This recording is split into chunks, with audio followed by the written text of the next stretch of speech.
3, 2, 1. Shut up! Remember Smosh? Oh, Smosh. Yeah. yes. Oh man. Well, That was a nostalgia throwback there. this is Anthony Padilla from Anthony Padilla. yourmoviesucks.org, and this is Sardonicast. YouTube.com/RafaMoonmaker. And I'm Ian from IHE. Welcome to Sardonicast. Yeah, Well, yeah, Smosh. It's a good reference. The Smosh movies are really bad. Classic film, yeah. I think I've those are some of the worst watched films. bits of them, you know? I think I've watched, I think I skipped through one once and was like, this is not good. Do you know which one? I think they were high-fiving on the cover and jumping. Yeah, that's the movie. I think it was just the Smosh movie. I feel like they're very distinct because Ghostmates is just kind of I don't think I watched story-driven movie with them in it. Yeah, like that's just like you can kind of just imagine like a kind of bland kind of comedy. That's what Ghostmates is. Smosh the movie is like a meme movie with a bunch of I remember a bunch of like it's very different. References. It is very it's hardly different. a movie. I think there was a moment where they isn't played Epic the Meal Pokemon Time or theme. something like like a bunch of people that are like Markiplier's in it. I don't watch but it's very it's different. They both suck. Yeah. I couldn't imagine Ghostmates is much better. The Fred movies are worse, I think. But they have John Cena. Yeah, but they're weird. They're really weird. The one I only saw the second one. That was like fucking bizarre. It almost seemed like the YouTuber makes a movie thing. It almost seemed like there was a bit more faith from industry back in the day. You know, like Fred movies are like Nickelodeon, you know? There were like It's 3 of been them. completely killed. It was something new and fresh back then, There was wasn't it? faith Like in the Fred's- industry back then. Well, when YouTubers, like million sub YouTubers, was a new phenomenon back then, wasn't it? Like Fred was like a huge name, Right. So they we got to capitalize on that. Yeah, so your Ray William Johnsons, your Freds, they would jump in on the crazy different types of media, early media explosion stuff. And, that's how you get your Smosh movies. Arctic is a fine film. Yeah, it is. But Yeah. it's not really a YouTube. It's a movie made by a person who is a YouTuber, but it's not really a YouTuber Yeah, movie. exactly. Yeah, there's a lot of unique things. There's Video Game High School. There's there's Natural other Born routes Pranksters. that we went. Yeah, Oh. it's fine as long as you're not making stuff like Not Cool. Like by Didn't Shane even watch Dawson. Yeah. Remember Well, I remember didn't when we either. got a question in our Sardonicast questions or whatever, and there were people being like, have you checked out the Shane Dawson documentaries? And they were unironically still calling them documentaries. There's like this weird period of time where people actually thought those were good. And now that everybody hates him, everybody's like, I always thought they were bad. It's like, where did all those people go that thought that those were real documentaries? Where did all those people just disappear to? Yeah. You fucking cowards. I Own never up to watched it. those, but I remember them. They would get like millions of views, and there was just conspiracy theories basically. Well, yeah, all he started doing was taking like 3 of his normal episodes of like 10-minute plus normal YouTube guff, like vlog stuff. And then he somehow figured out a way to take like 3 of those episodes and just rebrand it as a documentary. And somehow everyone just lapped it up. He probably got some editors to work on it.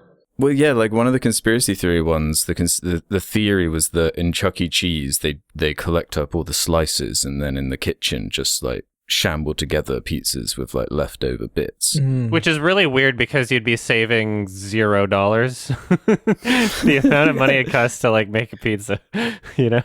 Yeah, but you're like, like when you make a documentary, you have like a premise, a thesis, and then you explore it, you research it, Yeah. You make a story out of it. But these It's people have no talent. Yeah, it's like you just threw out this idea and then doesn't explore it in any way. Doesn't do anything with it. Like you'd imagine like, oh, maybe he's gonna, I don't know, try and get like a job working at Chuck E. Cheese, get one of his friends to work there, do something. But like he just does nothing. you could do a does real nothing. expose if that was what you wanted to do, but you're right. You're absolutely right. It just kind of starts and stops at, look, these slices don't match up. They will look weirdly cut, right? He knows how there's nothing going on in them too, so he like edits in these video blocks, like clips of robots, like just spazzing out and stuff. What? It's no, I'm serious, dude. Like every few minutes, there's just like a random clip of some weird video block stock footage, like Holy shit. robot anime. It's wacky, dude. Check out that conspiracy theory one. Yeah, I watched a James Healy movie, Penis Boy. Oh, That was fucking really bad. That's like another YouTuber movie I guess I've seen. He tried to hide Penis that, Boy. but I don't know. That one's really, it's like, it's hard to even get What's through the a minute plot of of it. Penis Boy? What's the plot? I don't even want to describe it. You're the one that brought it up. I mean, Yeah, I don't know. Because we were just thinking of bad YouTuber movies. That's like the most recent one I've seen. you know what though? There's like there's a YouTube channel that I found from the movie that they made called Tiny Cinema, and they have less than 20,000 subscribers. And I clicked through a couple of their videos. There was nothing that I found to be like great, but their movie is really funny, and it's called Butt Boy. and it's like it's really it's like one of the stupidest funny. It's like actually solid. I would unironically recommend Butt Boy. Yeah, I just mean the title is better. I'll watch it. Yeah. Oh please, It's probably it's so funny. I can add it to a watch list. Sure. It's got some like hilarious practical effects and hilarious implications. yeah, that name enough has sold me. It's just so dumb, but really funny. Yeah, 2019. But yeah, don't even watch the short Butt Boy on their YouTube channel because it doesn't hold up to the movie. The movie is just so funny. Damn. Okay. It's really I don't know how to describe it. I don't know if I've ever seen the trailer, honestly. It's better than Penis Boy. That's how you describe it. I guess so. That's all you need. Yeah. Yeah, Shane Dawson's movies are bad. Was there some movie news you wanted to bring up aside from like these fucking awful movies? Yeah. Well, there's there's a couple things that have been going on. There's a fucking AMC stock is like up again, which I mean partially due to like the meme stonks of people, Yeah, I was gonna say, creating pump and dumps basically. Who knows? But Quiet Place Part 2 did well. I think that helps. I think that's a contributing factor. That's why I said partially is because theaters are kind of like coming back, which is good. I'll see another movie in theaters, The last one I saw in theaters in a real theater was Invisible Man, Lee Winnell. Yeah, that's a lot of people's like last experience mine in the was theater. Tenet. I saw Tenet in a drive-in, so Yeah, which is interesting. I saw Tenet and I saw something else, Mortal Kombat. Mm-hmm. Yeah, I'm expecting my first movie back in theaters to be the new M. Night film, Old, which is I was thinking that too. looking The great. new Old. It actually looks pretty good. It looks interesting. It's like kind of a comedy, I think. Oh, But I'm not sure. The Okay, premise is interesting. you think it? Did you watch the full trailer or the teaser? But then it Because- freaked me out. I watched the full trailer. I watched the I saw the teaser, teaser. and I didn't think that it was trying to be a comedy. I think all of his movies, especially after like some of his Last Airbender type movies, are they don't take themselves as seriously. They are kind of comedies, like I mean, Split or The Visit. Didn't he even say that about The Visit? He's like, it's like a horror movie and a comedy, like somewhere in the middle. I feel like that's what he's always going for. Yeah, I never saw The Visit. And like the premise of Old is so bizarre that it is kind of funny. But, I'm gonna. This is not. No. Because when he says that it's also a comedy in The Visit, he's talking about the fucking cringe rap sequences that are not funny.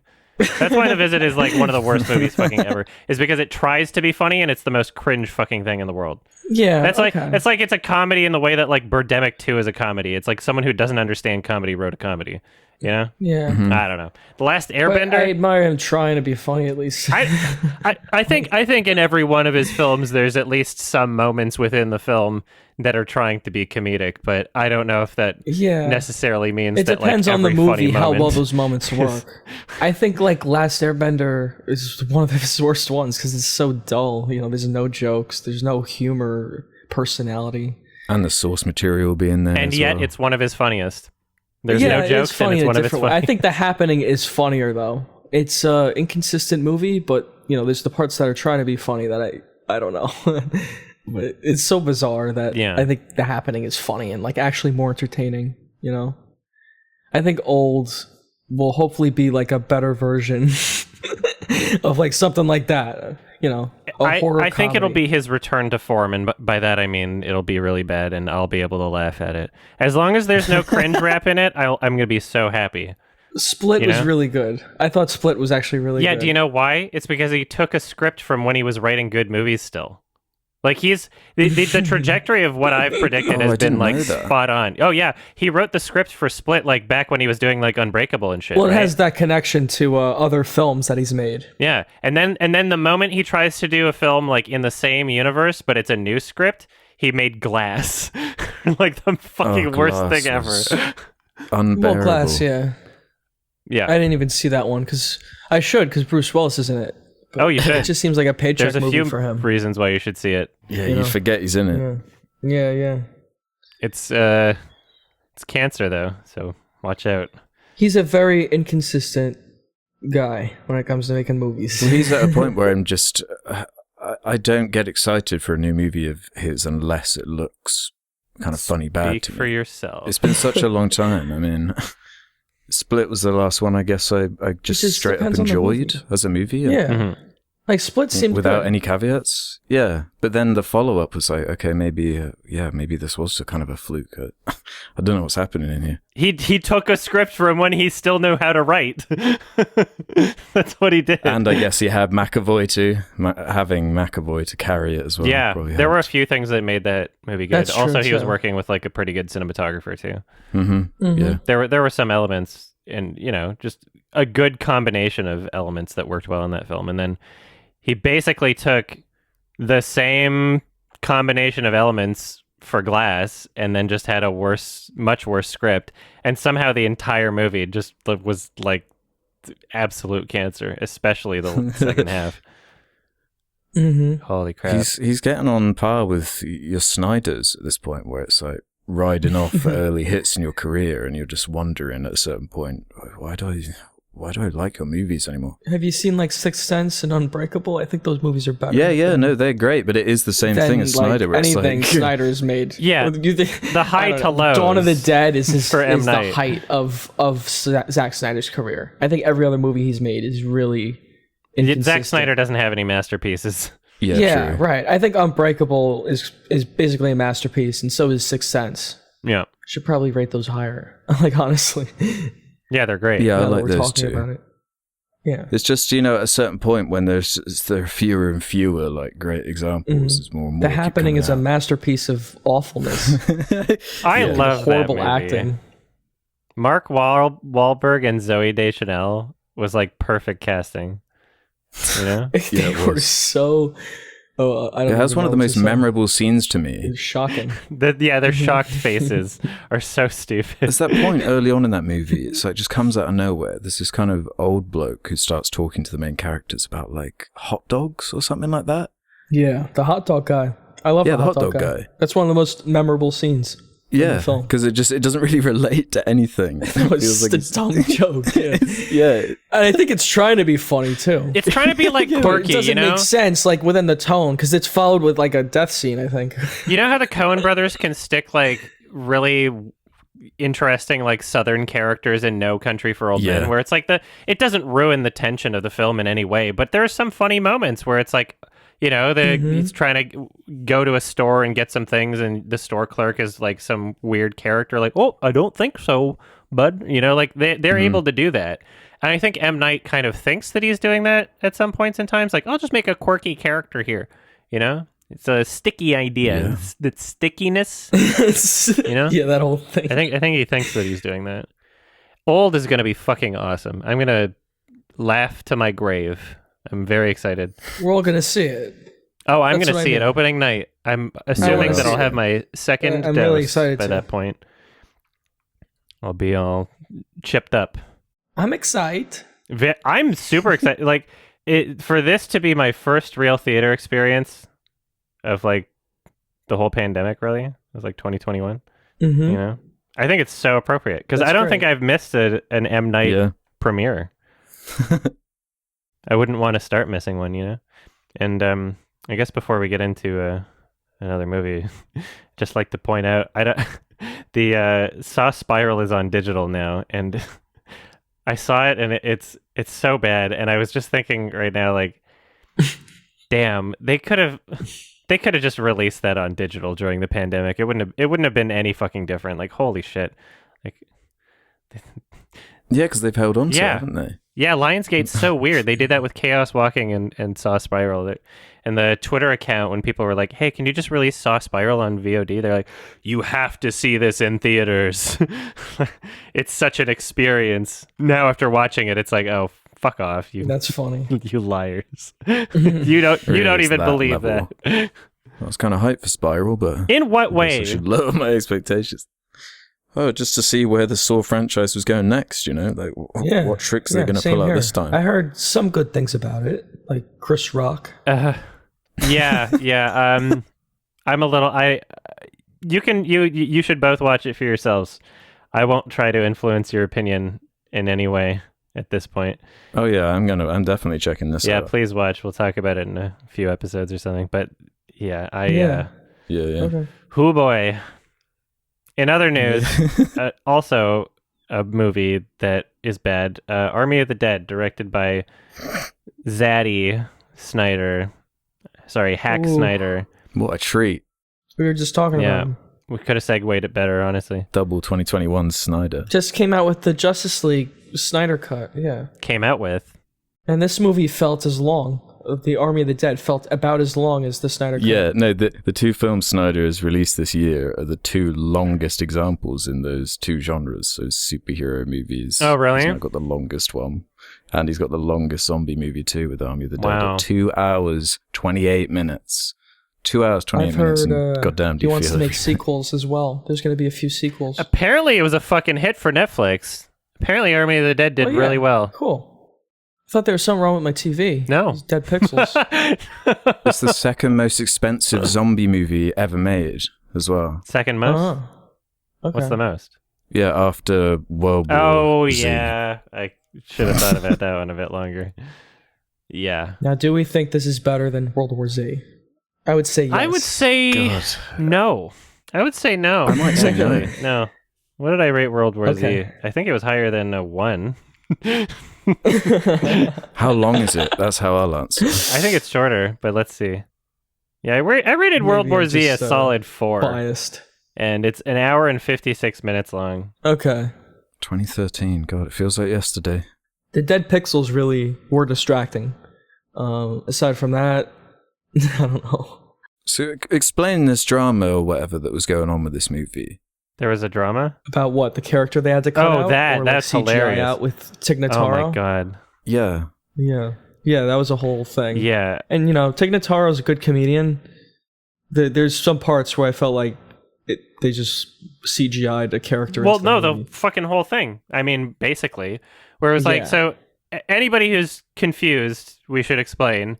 Chris D'Elia got Me Too'd for like, I don't know, sexting 12-year-olds or some shit, whatever happened. Yeah, some Canceled. fucking douchebag. The movie was already finished, literally a year after after everybody had stopped filming. They decided that they would refilm certain scenes and digitally edit Tig Notaro into the movie. So when you see her on screen, the character was originally supposed to be Chris D'Elia. And so throughout the film, either Tig Notaro is in her own shot, or she's right next to other characters that are all weirdly out of focus because they basically added like a blur over all of the footage and then made it look like it was just like a focal thing, even though they're standing right next to each other at the same depth.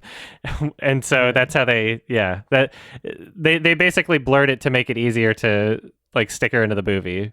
And so every single fucking shot with her is just hilarious. Yeah. It's like a photo where they like Photoshop someone into the frame. Like, it's so funny if they every weren't single there. time I see her. Yeah, it looks like a kind of cardboard cutout. Yeah. It is distracting, yeah. Well, I was shocked to read about that budget and just how big of a project it is, because Zack Snyder, he's kind of adopted this, I don't know the best way to describe it. He has this real reliance on this kind of, I searched what it is. He's obsessed with the Canon Dream lens, portrait lens. So you'll notice it was in the Snyder Cut too. It's this obsession with these kind of portrait shots where the background is always blurred. So you never really get a good sense of the environment you're working in. And it's always these like close-up, blurry background shots that are nice kind of thrown in now and again. But it's such a reliance that you just never get a good feeling of the space that you're working in, which is important in an action zombie movie like this. And yeah, that was a surprising choice to me because it's always what people ring Zack Snyder for being good at is the visual side and how he's got such an eye and a flair for this. I even watched the Creating an Army of the Dead like Netflix special. I watched a bit of that, It's so funny. Yeah, which was, I found it quite illuminating actually, the way they were talking about it, the like PR way they were talking about it that was basically beating around the bush in having to describe it in any real way. Yeah. Because there's just nothing to really say about it. So they just talk about the technology like, oh yeah, we made the XN suits that were able to capture motion for the zombies without using cameras, and they're just hyper focusing on all this tech. And like when they actually have to talk about the story or like the characters, it's just Zach, like he just throws out some random reference to the Romero movie, and then it goes back to some other tech. Like 80% of that featurette was just them being like, we took real locations in Vegas and we created them in the computer, and they're to scale. And so if your idea of a movie going experience is pointing out places in Vegas and saying, I know what that is, then this is the perfect movie for you. Is that's basically like what the whole fucking thing is. It's like there's more to a movie than that. Like, why does that matter so much? Even though there were some fictional locations, like they show some in the opening, they show some hotels. Some of them are like made up, and I think for the movie, like I guess they just made some up. There's one like the Olympia, I think it's called. I don't think that's real. I don't know. Are you a Vegas like Chad? Do you go to Vegas all the time? A Vegas expert.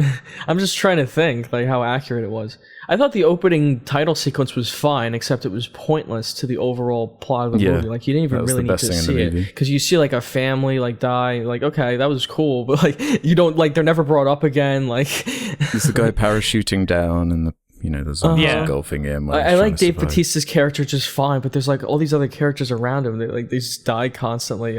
I didn't really enjoy the daughter character. I thought she was really annoying, and she was constantly putting everyone in like harm's way to save people. Like she was constantly trying to save her friend, and then like at the end of the movie, like almost everyone dies. Spoilers anyway. So it's like, what the fuck was even the point? Like, like people just get killed. Like okay, so the whole thing was stupid and pointless. It's a zombie movie. It is. It feels very pointless by the end of it. Like what the fuck was any of this for?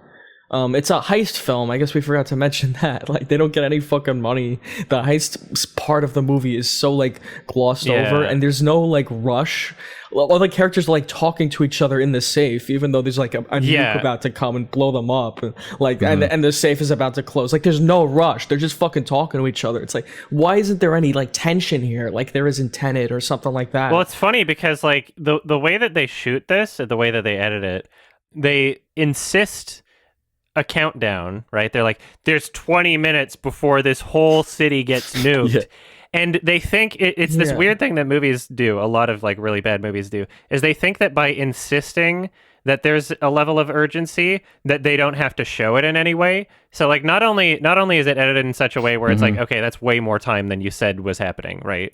But then during like this all of these sequences where it's like, oh, you should really be hurrying, the characters are like, Dad, you were never around much when I was younger, and this sad piano music plays. It's like, fucking have this conversation later. Around. What are you doing? Like, there is no urgency. Why are you insisting there's urgency? When they're packing up the money, they should be rushing, but they're not.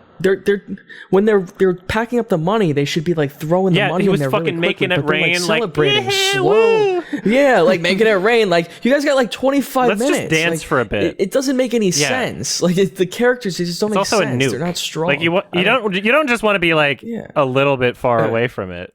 You want to be like pretty far away. The safest place you could be, I guess, is the safe, right? I don't know what would protect you from a nuclear blast, but I mean, I guess we'll get to the ending part. Like, there's a little post-credit scene, which I thought was pretty dumb. Oh, yeah. But, like, what other stuff happened in the movie? There's, like, so much nonsense. Well, like, all these characters. You said it's a heist movie, but it's obviously a zombie movie too. The zombies play a huge role, and Snyder's spin on zombies this time is that when they've been zombies for a while or whatever, there's a sect of zombies called the Alpha Zombies who are zombies but if they weren't zombies, they're superheroes. Even in that like behind the scenes thing, Dave Bautista refers to them as, he says that Alpha Zombies are like superheroes. And he shoots them like superheroes, and it's like, you can see he spent the last like 10 years making superheroes because he directs everything like they're all in DC, they're all epic. He's like riding a horse around, even though there's armor zombies. on. Yeah. So why, if you love the zombie genre in this way, why are you doing this? They're not zombies anymore. Why are you doing this to it? Yeah, you've just changed it to such a degree where it doesn't even.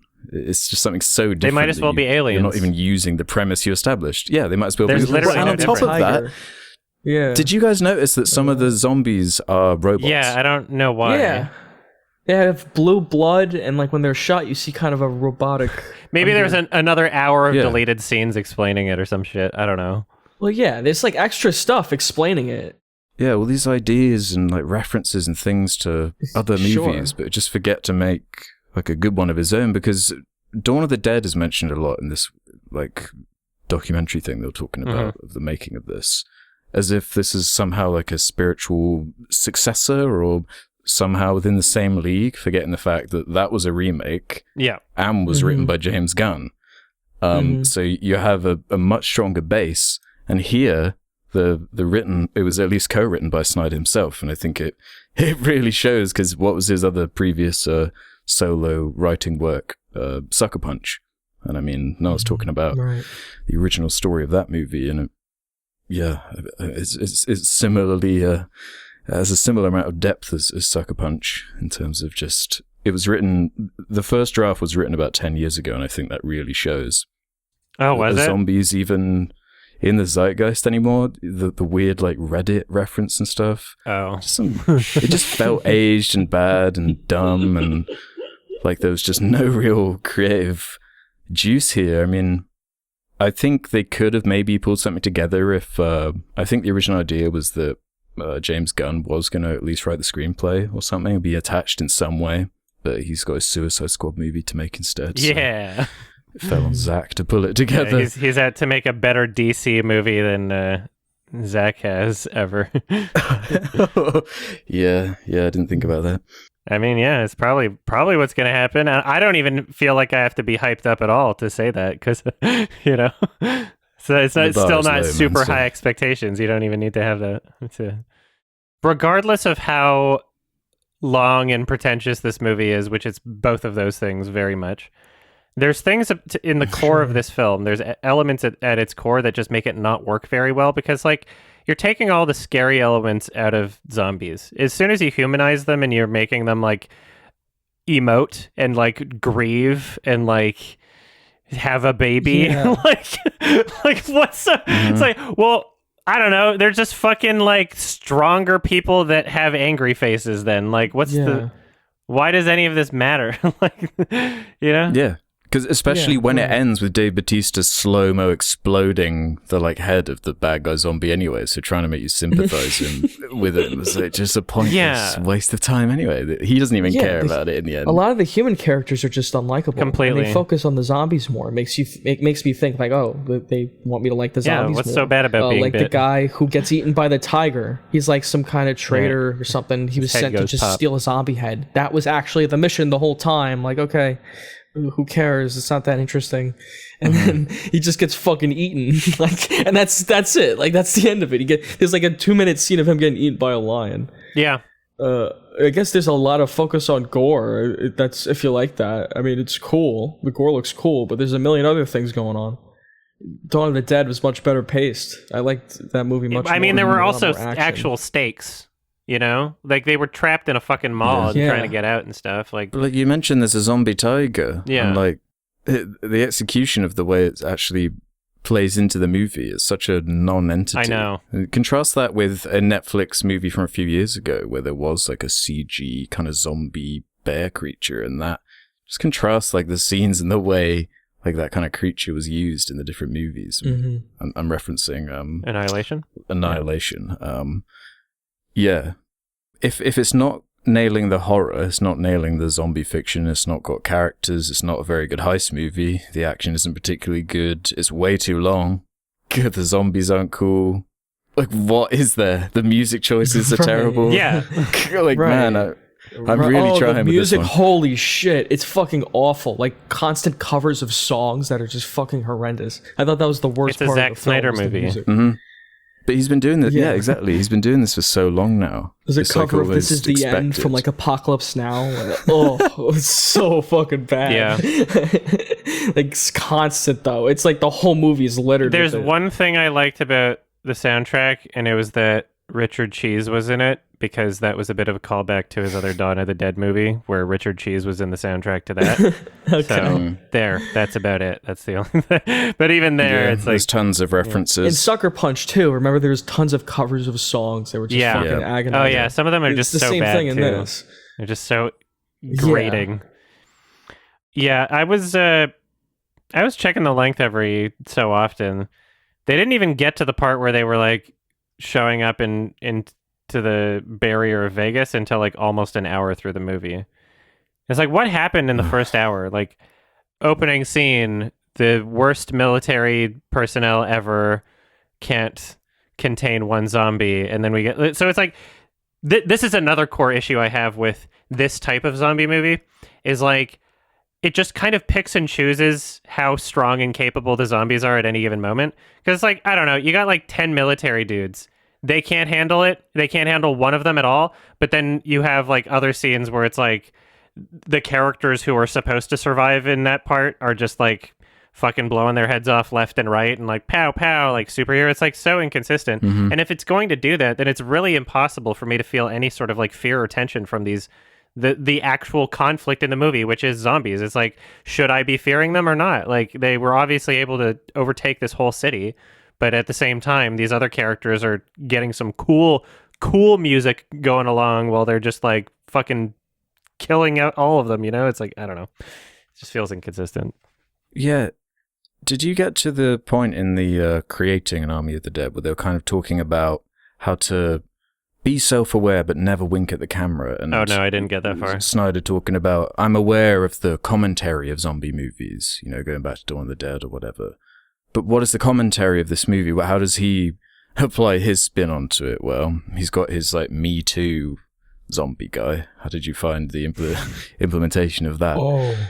Dude, there's no it's a subtlety to character any of it. from- There's no comedy to any that of was it. bad. I just came he's an actor from Sons of Anarchy. I just kept thinking Juice. Because it's his name. Like, I couldn't even focus on the character. But there's a bit of sort of COVID stuff thrown in there a little bit. Yeah. I don't really read anything from it in the end. It all seems kind of And don't they just half-assed. shoot him? Like, all that, like, set up, and then he's, like, Yeah. killed really quick. It's like blink and you miss it, basically, the scene. Yeah, And yeah. then he gets And turned then that into an friend alpha. fucking dies. Like, that's what I mean. What was the point of this whole fucking movie? Yeah. Because a premise this simple does not need 2.5 hours. I'm sorry. It No. just simply does not. It's It way doesn't too benefit from it. Like, it doesn't need it, and it doesn't help. It would have to earn it. It makes it worse. It's just so much of it is just like, it's so slow and boring, and then the only moments that I can pay attention to are the moments where I'm cringing. You know? That scene with Ken Watanabe, and he says, it feels like "Easy they think peasy it's cool. Japanesey." Remember? Yeah. Oh, yeah. Sorry. Yeah, that was a Yeah. weird line. Just the humor in general was terrible. So awkward. No good, like, humorous lines to bring it home. Yeah. Yeah. Can we talk about the post-credit scene that's like Indiana Jones' Kingdom of the Crystal Skull? Yeah, I somehow where, like, missed this. comes I was out- not expecting for there to be an after credits. So please, what yeah. happens in it? Like the guy who's locked in the safe. You know, there's a safe cracker who opens the safe, and a guy. They're like buddies. They're like best friends. Yeah. He sacrifices himself to, you know, the safe cracker sacrifices himself. The other guy comes out of the safe, like, and somehow survives nuclear radiation, fucking, I don't know, all that debris and fire, and he walks across the desert to an airport, and then gets on a plane, and I guess he gives he's like hanging out with the stewardesses, right? And then he goes in the bathroom and he realizes he got bit, basically. Oops. And that's like the end of the movie. Yeah, so the he's first gonna, like, time he's spread it. noticed. That's right. No, I Yeah. did see this. I just forgot. But it doesn't make any sense. Like, how the fuck did this guy survive a nuclear bomb and all that radiation and then walk across the desert? Like, it doesn't make any sense. Yeah. And even the safe opening, but apparently safes open in Vegas, like, automatically from the inside. So that's teasing the new Snyderverse. Maybe. Verse, yeah. That's what it is. But it was so thrown in. There was a zombie tiger. Isn't that cool? Oh man, that was bad. It's like the zombie polar bear in Game of Thrones. Yeah. That was a whole movie. It's just a bunch of gore and like shots of zombies and fucking dumb characters and dumb jokes, and none of it meant anything. And the pacing was really bad. The violence and gore? Boring. It's fine. It's like there's nothing going on. There's nothing special about it. There were no stakes. I thought the sets were actually like the whole Vegas set is basically one little block. You see, one little concrete little square with like a bunch of crap on it. There was one animatronic. The headless queen in the bag, I think, was partially animatronic, which was pretty good. Oh, cool. But I mean, aside from that, there really wasn't that much that stood out. A lot of pretty noticeably bad CG blood squirting everywhere, that kind of stuff. If Zack Snyder wanted to make an entire movie where it was like, lol, epic Reddit, zombie tiger sort of thing, if he wanted to do that the entire movie and make something like an hour and a half and it was just like that, and then I'm sure a lot of people would have enjoyed it. Maybe it wouldn't have been exactly for me, but that still would have been much better than this movie, because you have that happening for a good chunk of it, and then the contrast of like them trying to do this stupid family drama story with Dave Bautista and the daughter, where it's like, you can't throw this shit into the same movie of someone saying, a zombie tiger? Like, if you're trying to do this whole cool nonsense and play this dumb, like, cool music, being like, wow, everything's supposed to not be taken seriously, and then just hard stop to this sad piano music, and Dave's just like, I'm sorry that I didn't treat you right, and your mother, It's like, you pick one. Pick one. You can't have them both. Sure. Yeah, the tone is messed up. Because the conclusion with the way the zombies like fight Dave Bautista, it's more like a samurai movie or something, where the zombies like taking off his armor and they have like a slow one-on-one almost like fist fight with the like ripped zombies. What is alluring about that in like a zombie story? It's just so stupid. And it doesn't work. It's not played for humor. It does think it's cool. It reads as if Zack Snyder like doodled it on a napkin and was like, yeah, this is the one. This is my like genius. In the same way Sucker Punch read, where it was like, yeah, these are all my like teenage doodles coming to life. It very much feels like that. Yeah, my robot zombies that, some are robots, some of them are alphas that are like ripped guys that ride around on horses with armor on. It's all like kind of juvenile in that way, and it all just boils to nothing. I took nothing. I felt no emotion. I was just bored for 2.5 hours. Yay! You did it again, Zach. Yeah. But does any of it even matter? Is the thing, because you said already it's a huge success. If it's big, dumb, and it has like helicopters crashing into hordes of zombies, a zombie tiger. And as a tiger, that like didn't really get used cool except for imagery. just killing that one guy. It was like so. Like, that was it. That was it. Like it wasn't really a part of any battle. No one really fought it. He just got like carried around a bit and his head popped. It's pretty bad. They built up that tiger the whole movie. I love when the army of the dead things starts happening, because like the queen gets her head cut off and they find out, and then they're playing this like really epic like borderline tribal music, and you see like all these zombie characters like running, and at that moment I was like, man, I almost feel something. And then this stupid shit happened where like the tiger was like running along with them and then just sits on the car and yawns and like falls asleep. It's like, why would you show that in this like battle buildup scene? Like, why would you show the tiger sleeping? Like, it's just like, I'm done. Like, why would you do that? And then after that moment, I was just like, okay, the emotion that I almost experienced has faded away. It's not there anymore. Yeah. Now, I could be mistaken. I might have just forgot if this was a payoff in the movie that I missed. But early on, there's a scene where they're kind of explaining that the dried up zombies that have been there for ages are animated when it rains. They kind of come back to Yeah, life. they said that, and I don't think they did anything with that, did they? Yeah, there's just so much shit in this movie. So that was just never reincorporated anyway. Right. Yeah. The robots, the lion, like... If all the zombies With were the trying to get baby. out up against the wall and they just got burnt up in the sun, why was there like why was there like an actual path coming from the place in the door to like where they needed to go? Like, did they use like a snowplow? Or did the zombies just only die in some spots? It never ends with this movie because there are even theories floating out now that it's like a time loop thing. Oh, fuck off. No. Yeah, that too. Remember, you see the alternate history version of them, like, in the fucking safe? Yeah, and there's like this is dead us in a bodies. different No, reality. that's same. so bad. What was I that hate nonsense? that. Yeah, No, that's how you I can't- feel about it. It's just I don't subscribe bullshit. to that being a fan theory because that's something that the movie explicitly pushes just to be fucking assholes. Like they do this all the time in like so many different horror To movies. make it They'll be appear like, more depth. what if you died 6 years ago and this is all just purgatory for you? They always throw in like one line like that as if it's like really making you think like, oh, what if that is the case? But the writer doesn't actually intend that. They just want to like give you this different interpretation, even though they didn't intend for that. They're like force feeding it to you. You know, there's no way. That's annoying because they explicitly that say also it. gets just fans talking about it. Yeah, it gets those. No one would have headlines. thought of that if they didn't explicitly say it in the movie, right? It's not like it works or fits. The whole film is just full of these throwaway ideas. You know, any one of these things could, be explored in a 2.5 hour movie with these robot zombies, with this time loop bullshit, with this heist. Just pick what you want it to be instead of trying to be everything in like 5 genres at once. Yeah. Yeah. It's a shit show. I rate it 1.5 out of 5.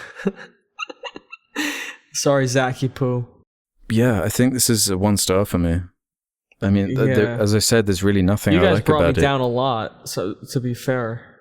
It was a 2.5 when I first saw it, but there's just so much bullshit. Yeah, I'm It's normally fucking nonsense. entertained by his movies, but it's when the length comes in, when you're going past 2 hours and there's nothing of interest going on, you're really going to start annoying me. Because as you said earlier, Adam, if this was an hour and a half, hit similar beats, had some dumb action, dumb violence, I could be okay with that. But it is the fact it is asking so much more of you. It's Under like 2 implying hours. that there is not much to it, and there's not. I don't know. The ideas here are not genius to me, or bringing anything unseen in these genres, and it just was quite annoying to me. Well, you might have given your ratings, but I'm not fucking done talking about this shit. You mentioned the dead pixels. I find that like absolutely fucking unacceptable to release a movie in that condition, because Zack Snyder, during all these interviews, and like he's built himself up, he's even credited as the cinematographer, and he's like, I have a strong sense of visual style. I make all my movies the way that I do because I'm super obsessed with how it looks. That's the entire reason why the fucking Snyder Cut's black and white and just 4:3 without black and white. I forget. It's just, he throws out all these like nonsensical ideas where it's just like, that's just nonsense. He is claiming to have this perfect vision where everything has to be exactly this way. And yet, those dead pixels are in the movie. And if it was just one dead pixel in one spot throughout the entire film, you could get used to it. But it was in 3 different spots, and every time it cut, it kept interchanging between one of the 3 spots to a point where it was fucking comical, and it got more frequent throughout the entire film. Very distracting, especially when it's so dark. And I'm not even convinced that a special effects animator would actually have to like manually use like a paint tool and paint in every single one on every single frame. I'm fucking convinced that there's an algorithm to fix that. If you just tell the computer like where the dead pixel is on the screen, just like where the dot is, and then feed the entire movie to it, it'll take the that average absolutely color exists. around the pixel and fill it in for you. I'm convinced that Yes. exists. I don't even need evidence It of does that, exist. right? Yeah, that has to exist, right? So like you has couldn't to. even do that. Did you not notice it? Because when I wound up watching it, the movie had already been out for like 2 weeks. You could honestly just fix that in post. It's on Netflix. Like people have updated streaming movies for other reasons before, you know, like they've been like, oh, let's just like tinker this thing, patch it or whatever you want to call it. That's happened. It is ridiculous. They fucking patched the Cats movie while it was still in theaters. Fucking Zack Snyder, like Mr. like, oh, this is my vision. Like, you're seriously going to let that one slide? That is completely fucking unacceptable. That is like not cool at all. That's like offensive to movies. It's offensive to moviegoers. Such a It's visually offensive strong to films. director. Yeah, you can't really defend that. It's Because absolutely this is his first unacceptable. time shooting digitally, and I'm just reading here that it might have been because of this obsession he has with this dream lens and like them having to jerry-rig this old like, because they're from the 60s, but they had to like adapt it to what they're shooting on now. So maybe something went wrong there, right? And you can still fix it in post. You could still they fix fixed that, Chris though. Yes, D'Elia of course. in post. They removed an entire actor and replaced it with another one in post. They couldn't just get one, like 3 different pixels on the screen to fix in post. Come on. Even then, It's it would the most still be distracting part of the movie. down to his bad decision making, though, my because God. he wanted the whole movie to have that blurry out of focus thing going on, which I would argue is not necessary for this project. It wasn't at all. necessary, and then there's all these dead pixels. It makes the movie look like and it's shit. potentially actually distracting. ruined the It makes movie. me want to, like, I was about to return my TV I just got. I'm like, is it broken? Like, what the fuck is going on? Yeah, that's how you know it's not your TV, is when it's consistent with the cuts in the film. You know, if Yeah, it was when over like, the keeps entire movie, then you appearing could and blame your reappearing. TV and be like, "What's going on?" Yeah, sometimes you're right. Sometimes it was 1, then sometimes it was 2. I think Yeah. the most I saw was 2. But you know, like, it's fucking ridiculous. It's absolutely fucking unacceptable. Like, you cannot release a movie in that condition. Even on like a tiny, like on like a 28-inch monitor or whatever. If that's how you watched the film before releasing it, you'd still notice it, right? It doesn't even have to be a Right. big fucking screen to notice that shit. It's so distracting. How can you honestly release that movie? But yeah, that absolute bullshit. And then I also kind of wanted to talk about the ending sequence where we briefly mentioned the just how there's like no sense of like time escape. You know, they insist it without actually showing it. One of the most infuriating parts was when they were like about to escape on the helicopter. Is like she wasn't there, and then she comes out from behind the building. She's like, instead of just leaving, she's like, you know what? I decided I had a conscience, and then, you know, they're like dawdling the entire time. She looks over. What the hell is that? It's like, just fucking go. What are you doing? And then when she escapes, she doesn't go up. She goes sideways. It's like, you're just making it absolutely perfect for this zombie to be able to jump onto your helicopter. You're providing the perfect angle for that to happen. You know, I don't feel any tension for movies that imply a sense of danger, but every single time, just so coincidentally, because human brains are different, but it all just winds up happening in the way where they just put themselves in more danger, but it's just like, yeah, truly random or whatever. Oh, okay. Whatever excuse people want to give for that shit. It's so annoying and transparent to just put your characters in this danger in ways that are just completely illogical. And that line about, I did grow a conscience, that really shows the lack of I don't know, appreciation for the audience. Like, it really, you're just describing the wrap up of what that character's arc should be by just saying, "Oh, hey everyone, I've changed now." You know, it's not giving the audience any credit to take in the story or pick things apart. It's just so surface level, like a lot of his films tend to be. Yeah. The whole thing was stupid. 1 out of 10. Hack Snyder, go fuck yourself. You know, the trailer for a Dead Island is a better zombie movie than this whole 2.5 Yeah, it's kind of movies. Snydery, isn't it? There's slow motion. Yeah. There's like a song cover. Oh my god. Damn. That's a relic. You just reminded me of the Dead Island trailer. Well, yeah, because this film feels like it came out in 2011. Yeah. Like Skyrim came out with, you know, zombie trailers and everything. Like around Zombieland. It's like a Dead Rising trailer extended into a movie. Yeah, yeah, it kind of is. Just But Dead Rising has more commentary. yeah, I guess so. thinks it's a lot cooler than it is. Mm-hmm. Yeah. All right, we're done talking about that. Yeah, 1.5. 1.5. Garbage. All right. Yeah, that's enough of that one. There was a recommendation from Alex, spoiler discussion. Yeah, so spin into something slightly different than a Snyder movie. My recommendation was 1997's Cure. Full spoilers for this movie if you haven't seen it, so check that out before we delve in. This is directed by Kiyoshi Kurosawa, and it's a kind of procedural about a detective who is trying to solve an intensely confusing series of murders where people are committing murders, but right after the murders they're claiming they have no memory of how it happened, or that they have temporary amnesia, or it's a whole mystery, and the whole story is about explaining and the journey of the detective kind of losing his mind trying to figure out what is going on here. Yeah. How did we feel about this? I had a good time with this movie overall. I was mostly drawn in through the presentation and the choices through the way the story came together. Yeah. Because there are some beats where I'm not entirely sure how I feel about them still. I'm still trying to figure out what the film was trying to tell me, because it's left somewhat open-ended. The director's made an effort to not, over-explain what's going on here, but they do give you plenty of answers within the story itself. But how did you guys feel about this one? Dank. I enjoyed it. It had a very deliberate sense of style. Very deliberate. Where it was a lot of long takes and very simple, like unexaggerated camera movements. And I loved how in certain scenes it would show you, I guess, like a whole picture from like a specific angle, like the when the guy gets shot in the back of the head.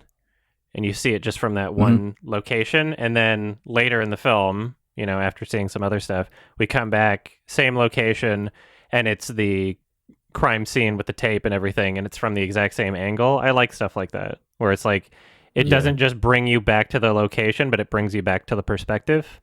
Yeah, I liked the way it looked a lot. Sure, yeah. There's a lot of long takes. I feel like there's not a lot of shots in the movie. There's just a lot of like characters sit down and it's just like a long shot on them. It works. What it's Wes Anderson-y, right? I mean, you could say that in a way, but it was more reminding me of what because I'd found this movie through hearing or reading that it was an inspiration for David Fincher in Seven, and I could see David Fincher? Echoes of that in that kind of yeah. Because I was thinking that too, but then I noticed the dates don't match up. Is it the other way around? Maybe because Seven came out before this. This is 1997. I might have been getting mixed up. Yeah, okay. That's why I was confused. Interesting. 1995 is 7. Yeah, okay. Yeah, I don't think that matches. I think I'm getting mixed up with the quote of Bong Joon-ho. I think that's right. Yeah, Bong Joon-ho has been quoted as saying this is one of his top 10 favorite movies. So maybe that's what I was getting confused with, and you can see echoes of his kind of style there too. Oh, okay. But yeah, that kind of detached. It's the camera is very rarely handheld. It's all very blocked out procedurally, like this dedication to the almost attached feeling of it. It makes the camera just like this. What's the word for it? Where it's like a omniscient. Yeah, omniscient. That's the exact word I was trying to think of. Thank you. Yeah, an omniscient force just watching the story. It's weird because this is considered to be like a part of the late 90s like Japanese horror. I don't know if it's like called a renaissance or whatever, but there was like this and Ringu and Ju-on, and you could even argue like Audition, all kind of like coming out around this time period where this reminded me of that. Yeah, like there's a very deliberate and very uniquely Japanese tone to these horror movies that I really like. Yeah. Especially in the editing. And I feel like I would love to see more things adopt that kind of like weird editing style. Like closer to the end, you see like the really quick shot of like what looked like a disfigured woman on like a wheelchair, but it's only there for like a tiny second. There's like audio coming with it too, but it's not like a cheesy like orchestral hit jump scare. It's more just like a weird noise.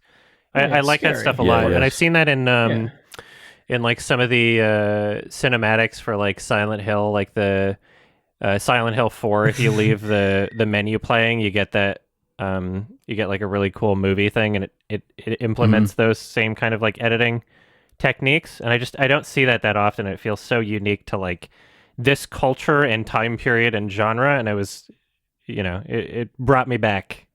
I was glad to experience it again. It doesn't feel cheap at all. It's very like, it does work in the context of the movie. There's no cheap jump scares or any shit like that. It's very just disturbing. No, Japan loves existential dread, don't they? Where a lot of the fear and the horror comes from this concept of this. I mean, we're in full spoilers. The killer's kind of revealed to be like a master of hypnosis, which sounds like a kind of silly idea, but the way it's implemented, the way they explore it, and it is exactly like a horror movie where they find the kind of lore book and the old VHS with the previously unseen footage that reveals the truth of what the kind of villain is capable of. But it's this idea of someone who is going through society, making people who otherwise would never do something like this somehow able to snap and bringing out the violence in people. And I was wondering if that was part of the message of the movie, just this idea that just what would it take for just average people to snap or be pushed into these kind of situations. And it is a horrifying idea, the power of language, the power of hypnosis, this kind of concept. And a lot of Japanese horror does delve into these kind of ideas, like that you just would never think of otherwise. Like, what pops into my head is that Spiral. I think it's a movie. Just crazy concepts that mess with your head beyond just the imagery of it, where there's just more to it where you're thinking about it. Spiral, not the Saw movie. Is there a different Spiral, or are you confusing the shit out of a title? No, I'm pretty sure it's called Spiral. Okay. It's like a short story that I think was adapted into a movie. Oh, is it year 2000 on IMDb? Mm-hmm. So that looks Japanese. I've never actually seen the movie version. Okay. I've only ever read the book version, but okay. Yeah, just some good horror coming from out of there, and I was kind of surprised in a way that it was kind of chucked in with the Grudge and the Ring and stuff. Yeah, because I was reading it more as a sort of detective cop story as opposed to the horror side of it. Like a lot of things. Yeah. Whereas, the TV whereas in the part Ring reminded me of like, I guess, Ring or. Mm-hmm. Yeah, it has a few of those elements in it, and I think that it's a really nice combination of those things. Right. It was mostly like Audition for me because it didn't focus on the gore or as much as I mean, Audition's very violent at the end. I don't want to spoil that movie, but it's very it's mostly focused on the characters and just kind of building that tension and that disturbing kind of situation. But also, it never seems too interested in indulging in the violence in the way a lot of horror movies can. There's a lot of implied violence, like the last shot of the movie. There's a lot of more kind of subtle stuff like that is a lot creepier than just diving in with your zombie tigers ripping people apart. That's why it's like Fincher and stuff like that. Like they're really good noir movies. It's more about like that kind of tone, like establishing the tone. More so maybe than that's why Fincher violence. was so on my mind, because with your with your mind hunters and the horror that comes with dealing with characters that are they are serial killers. There's obviously a lot of crossover with that. Yeah, and it's almost like a bit of like a trope in a way of having like the psychotic sort of like evil serial killer sort of thing, but the dynamic between them and the main character, it always winds up like putting the main character in such a worse place mentally, trying to like I guess solve the mystery or whatever. It's like it really unravels the main character, and despite it being kind of a trope, it like I mean, it worked really well. It felt like very logical. The main character had already, his life was already a little weird. His wife dealing with mental illness and like... He's unsatisfied as a character. He's not pleased with the position he's in. And that the villain is able to he's able to see that and bring it out of him. And that's basically what the power that this the serial killer has is in Yeah. a very short amount of time. He's got such a command over language, you can just pinpoint your weaknesses and take you down that way. Yeah, Which, it's a horrifying concept. When he does start to, I guess, kind of like freak out and break down and like throw his coffee and everything, it doesn't feel like it comes out of nowhere. It genuinely feels like it's escaping from somewhere that's just been dormant in this character the entire time. Yeah. Yeah. Yeah, he's emotionally repressed, isn't he? Yeah. Yeah. Which leads to where the movie kind of culminates with that final sequence with him challenging the serial killer and actually taking him out. But then the more interesting beat of him finding this phonograph and listening to it. And then it's down to you to kind of interpret what happens from there. Mm-hmm. What are your theories about that final scene and what is going on there? I was a little bit torn on whether it was more him taking over and kind of using what he heard on the phonograph to maybe adopt what he was able to do, or I think that's the other side of implication. The phonograph. Yeah, or did the phonograph have something that continued to hypnotize him to continue doing it? Well, I mean, I think it kind of like, you could argue that it brings it into more of like a supernatural element, where it's not so much like hypnotism anymore, and it's more like some sort of like curse, you could say. Yeah, demonic. They're always mentioning demons, aren't Yeah, and like if you're going to tie it into this whole ancient, like, oh, and these people did this X carving in the 1800s or whatever they were saying, like, if you're going to tie it that far back, then I think it kind of heavily implies some sort of supernatural element. Like, if you're going to have like this long chain of hypnosis, similar murders. That's right, 'cause they made it kind of cultish, didn't they, with these Yeah. secret ceremonies and master hypnotists. Yeah. So I think that's the implication. Another thing that's kind of interesting to think about is like, in a way, despite the villain failing to make the main character commit murder in a particular way, in a way he kind of actually did do that, because he got the main character to kill him. So whether or not it was like just a suggestion hypnotism thing in the way that the other characters fell victim to, in the end he still, because of his, you could argue his words but also his actions, but like he got at the main character in a way that he did get him to commit a murder, whether or not it was in the way that he ideally would have wanted, right? So right. Yeah, and it's a bleak ending too. This isn't one that's going to cheer up your day. It's about exploring this idea of what happened if someone like this was let loose in Japan. I really loved the sound design also. There's certain moments where they play a lot with the like background white noise, and so in certain hallucinations or sequences, like when the villain was starting to hypnotize the nurse or whatever, during the moment where you hear his like his spoken dialogue, and then she like comes out of it after he like splashes some water on her face or whatever, that's when like the white noise kicks back in, where it's like before that moment it's like everything else disappeared except his voice.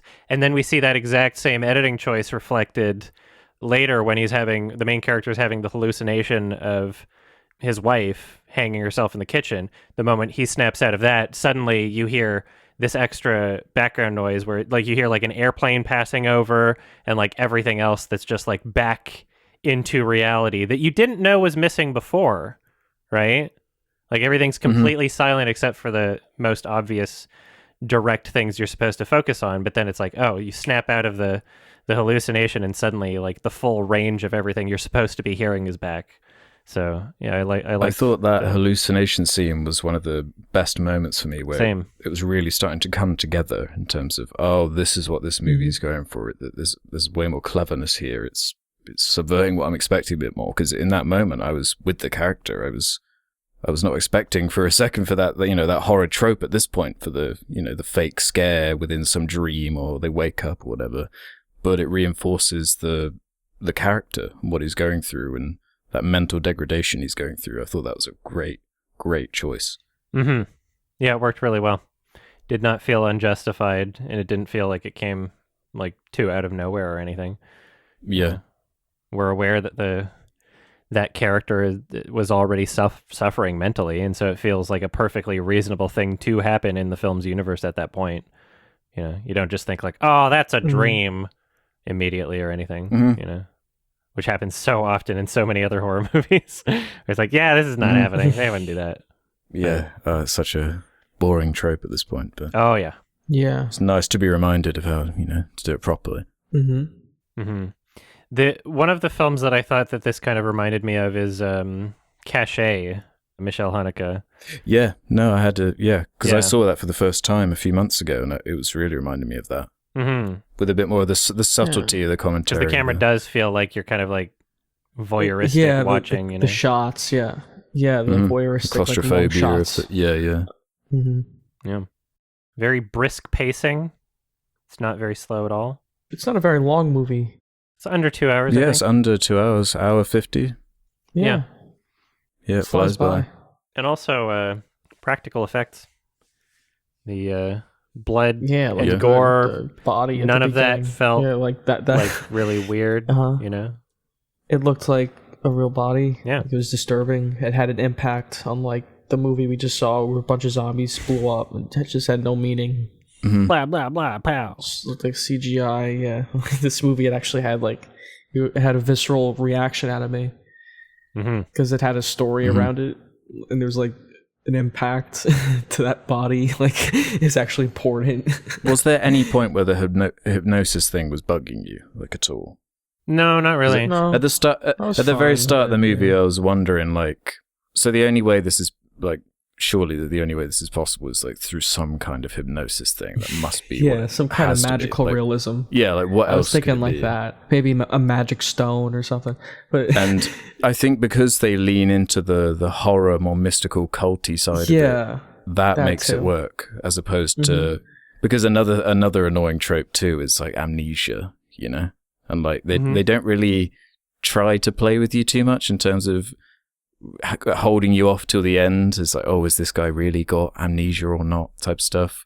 I'm glad they don't mess around with that too much, because that could get repetitive and annoying, but it's just enough. I think what helps is like in so many other horror movies when they use like hypnosis or amnesia as a part of the plot device, they treat the science behind it as if it's just something, or it's like, oh, of course, like, yeah, amnesia works this way, or yeah, of course, hypnosis works this way. Exactly. But in this film, the main character is actively asking these questions, and he's kind of shut down every time he tries to follow that lead. So he's talking with his friend who is like I don't remember if he was like a psychiatrist or what kind of credentials he had. He had some sort of credentials, but he's talking with this other friend that he sees in the movie. And he's like, do you think it's possible that someone could be hypnotized in this way? And whenever he's asking these questions, he's like, no, that doesn't. There's something not right about this. This is not really how things kind of work, right? So we get that sort of like inquisitive question, but we know that the movie isn't treating us as if we're stupid by pretending like these things work in ways that they don't. Yeah, that scene was for me. That was for people who are thinking about that exact thing. Yeah, and it does put it into the back of your mind. You're like, oh, this movie is thinking about this in ways that, they're ahead of me. So let's go. Yeah. That's exactly why it helps, I think. Yeah, great oneers, great filming style. Nothing wrong with the performances at all. No. Good music. I remember the opening song at the beginning had this like nice little... It was like this weird kind of like jaunty, happy piano song, but there were just enough notes that didn't feel like they fit within the chord, that it gave this like kind of weird, almost like... It was unnerving. Houseu, kind of like weird kind of creepiness vibe to it. And that was perfect, especially just, because there's a murder that happens within the song. Yeah. And then, I guess finally the very interesting visuals with the end credits as they go up the screen. These like sharp, empty spaces. It's like cutting, you can only like read the full line when it's like in the direct center and it's like broken and damaged at the sides or at the top and bottom. Anything else to say about this film?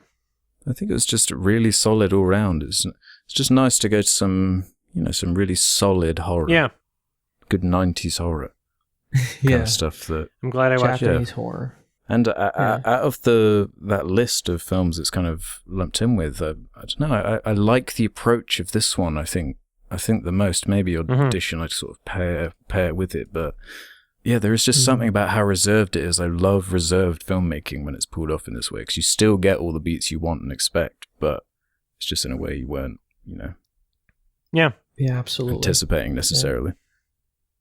I agree. And just all the creepy imagery of like the crosses and like the way, when that guy, he starts losing his mind and he doesn't even realize he's like scratched the X into his wall. Yeah, all the classic kind of horror stuff that you want. Mm-hmm.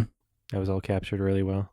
And this idea of the main character, I don't know if it was sort of a comment on the workaholic nature of culture there with him. He's trying to juggle his life as being this detective with his husband, and I like the main character a lot in his conflict. Mm-hmm. Awesome. I'm giving this one a 7 out of 10 for now. It's closer to an 8 than a 6, and I could see myself raising it in the future. I will watch it again at some point. It was great. I think I'm there with you. I'm going to say a 4-star for this. Mm-hmm. I definitely need to see it again, but I was very pleasantly entertained by this one. Just this classic horror we're talking about, the Japanese approach, just taking a concept like this hypnotism and working it into a horror setting that doesn't take me out of it is a real accomplishment to me. I'd really recommend this. 4-star. Yeah, sure. I was gonna go the same, 8 or 4 out of 5. Yeah, 4 out of 5 is. I think it's about on the level of Audition or something like that. Mm-hmm. It's disturbing. It's a disturbing Japanese horror movie. I think Audition's better. It's good, but I think so too. Slightly better. Yeah, I don't know. I like Audition a lot. Watch Audition again. I do too. I think I like it a lot more. Both good movies. I like it more. It's an 8 out of 10. It's a good movie. Yeah. Before we get into question time, I noticed we could fill up a bit more time here. There was one thing that I kind of forgot to mention last episode when we were talking about Shrek. There was a point that I was going to bring up that's kind of like a part of like a longer conversation. I guess this could be as long as you wanted to. But there's this weird thing I noticed with like the plot of Shrek 4, Shrek Forever After, where Rumpelstiltskin is the way that he tricks Shrek into giving up a day is he says, we'll just take one day from when you were a baby and you don't even remember. Just a random day you were a baby. And then Shrek comes to find out, oh no, he took the day I was born. But if you think about it, it doesn't have to be the day that you're born. Like if you wanted Shrek out of existence, you'd take the day that he was conceived, not the day he was born. Because you're still alive before the day you're born and after the day you're born, right? So if the implication is to say, because the day doesn't exist where you were in the, exiting the womb, then you never left the womb, then like, I don't know, would you just still be in the womb the day after and then just move it forward a day?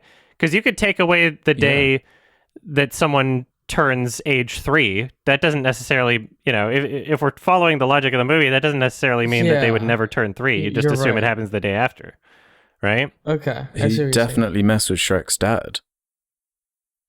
Yeah. They were trying to do like a Back to the Future thing.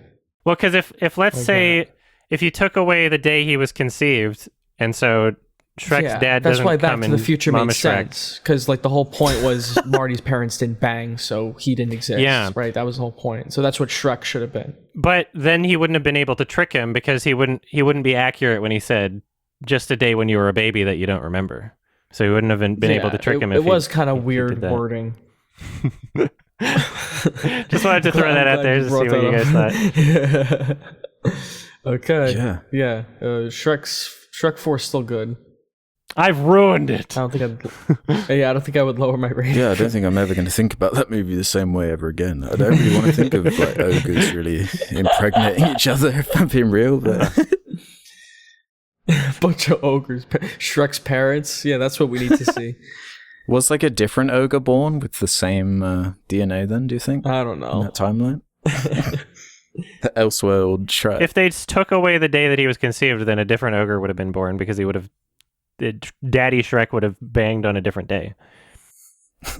And so it would probably be a different sperm, Actually, speaking of sperm, the did you see what the Sony executive said about Venom in the MCU regarding our little bet me and Ralph have going? Oh. Yeah. I saw somebody posted it on the subreddit. Yeah. This is the quote from Sony executive Sanford Panich. There actually is a plan to connect Sony's Spider-Man universe to the MCU. It's getting a little more clear for people where we're headed, and I think when No Way Home comes out, even more will be revealed. So it looks like you're about to be $50 richer, Ralph. That's right. Maybe so I was happy. wrong all along. Although I figured it would happen because, I want to say my just so original obvious. bet would have been with the parameters that it's like proper MCU integration. I'm not talking about some stupid Tom Hardy showing up for 1 second in No Way Home as a little cameo. Yeah, that's probably what's going to happen, right? They're going to do alternate universes because like everybody from every Spider-Man movie is going to be in No Way Home, right? So it's going to be references the movie. In which case, I don't know if that counts as losing the bet. I mean, you'd have to interpret the words as literally as possible. We'll have to go back and listen again.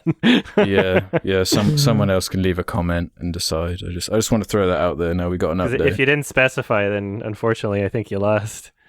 Yeah, if I didn't specify, it's on me. I'm gonna have to go back. Yeah. Either way, hyped. Yeah. Mm-hmm. As the date comes closer to the release of Venom 2. Let there be carnage. Let there be carnage. Maybe that'll be the full title. That's a funny title. You got to respect the film. That's coming out soon. Lots of movies coming out. Question time? Be a big year. Yeah, let's do some questions from the Sardonicast Pizza community. time? Yeah, if you want to leave your own pizza times for us to answer in the future, head over to the subreddit where there's a suggestion thread. The baby from Mother's going to start us off. What is one of the weirdest casting choices that actually worked out for the better? Good username, by the way. Honestly, for me, what pops into my head is Cameron Diaz in Being John Malkovich. Yeah. Yeah, that's a great. Because whenever I think of Cameron Diaz, I'm not really thinking of her performances. Yeah, true. But her specifically, considering her, the rest of her career and some of what she's known for. Yeah, John Cusack is a big one for me from that movie, really. Because like that, I don't know if I've really liked him that much in other movies. It feels like a real like character. What's his big one? Performance. The Record Shop. Say Anything? Is that what it's called? No. What's it called? I don't think so. I know the poster. High Fidelity? It's been so long since I've seen it. Yeah, High Fidelity. Yeah, I've seen him in that, but that's all I really associate him with. That and Hot Tub Time Machine. Oh. I think the actor Channing Tatum has some decent roles where he's actually proven he's like good. That's true, actually. Foxcatcher, like he's good in it, I think. And he's in dumb shit too, 21 Jump Street. But I think he's more versatile than like I would give him credit for initially. I think in his early career he was pretty bad too. So I think like Foxcatcher's a standout performance. You can get like really typecast, if you just if you're an actor and a certain he was role in Side Effects is too. being profitable. Yeah, then... Side Effects is good. Magic Mike. Yeah, I didn't see Magic Mike. I heard good things. He's in The Hateful Eight really briefly. Yeah, that's right. Like, same thing was happening to Robert Pattinson at one point. He was in Twilight and Remember Me and some bunch of bullshit, and then he started. And then he started filming real movies. Yeah. Well, I remember reading an interview of Channing Tatum saying that it was those G.I. Joe movies that harmed his career more than anything, and that it was like a real battle overcoming the image from being in those. Yeah, that's what sucks. Is like the way that films get greenlit, the people in charge of allocating the funds to the films, all they see is this going to have people in it that were in a big blockbuster last year? Right? Yeah. They don't want anybody that was in a flop. So, fucking, what happened to Miles Teller, like Fant Forstick, Like, did that kill his career? Ooh. What's he been doing? Yeah. Right? Yeah, like, he was in Whiplash. Basically. I mean, he'll be back in the new Top Gun. He's in that. Yeah? Like, what has he been doing? Yeah, it did some serious harm to his career. I'm sure it did. Yeah, it must have. He got beaten up the other day, I Yeah, think. 4-6 a huge bomb. Yeah. Yeah. It really sucks just how fragile that is. Like, Yeah, an like acting Michael B. career. Jordan was able to escape that, and Josh Trank, I don't know.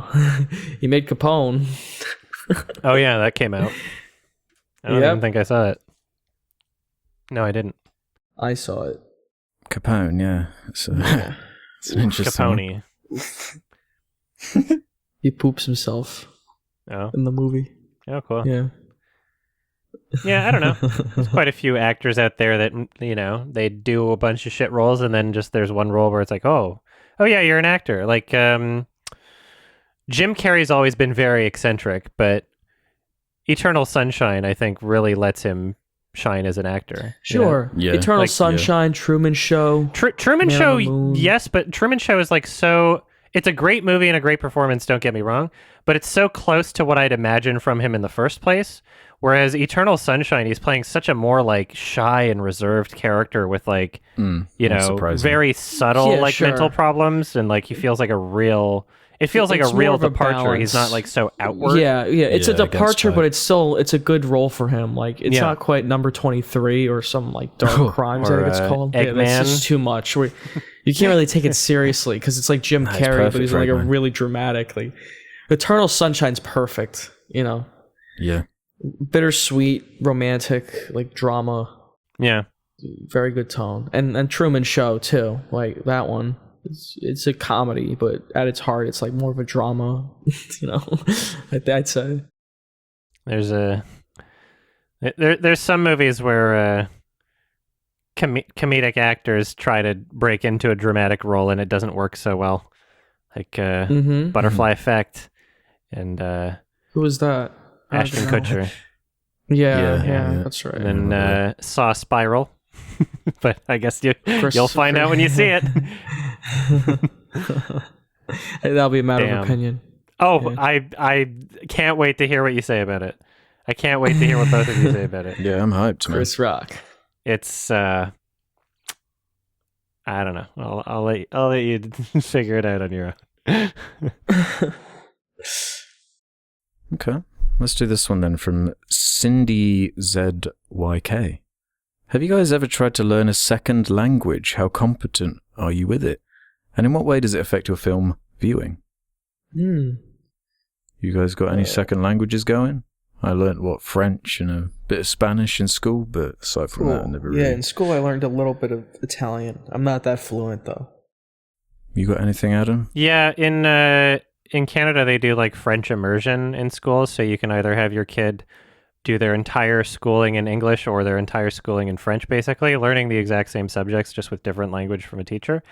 And yeah. I was in French immersion up until the end of grade 3, and my brother was in French immersion for his entire schooling. So he lives in Montreal now because he was fluent in French just from having French immersion.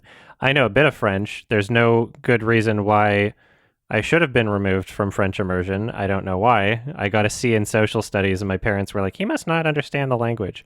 So, and then I got moved into that's a English, great and then idea. grade 4, I got a C in social studies because I don't give a shit. I don't like history, and I don't like maps. Anyway, so I know a bit of French. I know a little bit of Japanese, more French than Japanese, but I've been trying some of those like language learning apps. There's like Duolingo and Lingo Deer. Duolingo, yeah. And they're helpful, but the problem is just like the amount of consistent commitment that you need to put on it. And if you fall off that routine and it's not a habit anymore, then it's really difficult to get back on. But at the same time, every time I do get back onto one of those, I feel like I still retain a lot of where I left off. Like it doesn't just exit my mind forever, even if I take a break for a while. Yeah. So yeah, learn a tiny bit of German and a bit of Japanese, and I would love to learn Korean, but it's very difficult, and I feel like I would probably need like a tutor to help that process, and also to help with the commitment. Because if you're paying somebody, then it's a lot easier to justify doing it on a routine. Yeah. Yeah, I guess the biggest hack with this language, getting our grips over it, the best way I've heard it go down is just when they have to move country, go live in Spain for a few years. You're just surrounded by it. You just gradually over the months start picking it up, like you were saying with French in school or whatever. But do you find it actually assists when you're watching French cinema or anything, knowing some of the words? Because you know what's funny though? With foreign language cinema, you'd think that learning another language would like assist you in a way, and you could make that argument, but it just makes you more aware of how inaccurate subtitles are because you have to like not only it's not like a word for word translation because not every language orders the words in different ways, like you find out that you're asking a question in Japanese only at the like syllable ka at the very end, right? Like or hence lost in translation.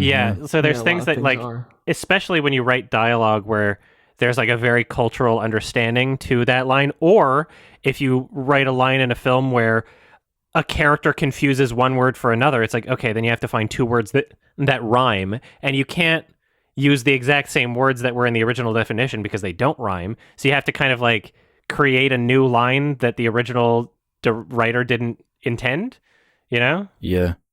That's the art of translation, isn't it? Either that or don't have them rhyme, and then that can be weird too, right? So, or just like common colloquial expressions or whatever, like sometimes you really just have to like adjust that to the culture, really, and that's why subtitles are so weird sometimes. Yeah. Like Germany, they've got a bunch of bespoke words that just we don't have translations for. So it gets pretty crazy when you're dealing with all the different languages, and I just feel like I'm missing so much with some of these foreign language films that I just know that when it's in my native tongue, I'm not missing some of the inflections and delivery, and there's so much. If you're fluent in a language, then you might as well just watch it without subtitles, you know? Yeah. And you'll get the pure experience of it, I guess.